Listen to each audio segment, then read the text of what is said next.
when I started coaching realtors on how to do video back in 2010, 2011, what I told them to do is just to still grab your phone and literally do any kind of video. Why? Because nobody was doing video. Your production level didn't need to be anything because everybody was watching every piece of content out there.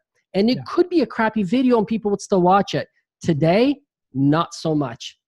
If you do a crappy video and it's shaking all over the place, say bye-bye to that viewer. Your production level actually does need to get better as time goes on because there's more competition, more people doing video. So like you said, shaky cameras, not so much. Yeah, I mean, invest in a selfie stick for Pete's sake. Or, you know, a lot of the videos I do here in studio, I do them on my phone and I just have a phone tripod.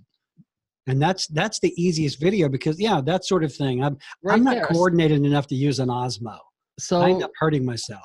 My son got this for me for Christmas, right? I mean, they look complicated, like they're freaky robots, $100, $150, whatever this thing was. You put it on your desk. I don't know if you can see it. Put it on your desk. And off you go. There you go. Off to the races.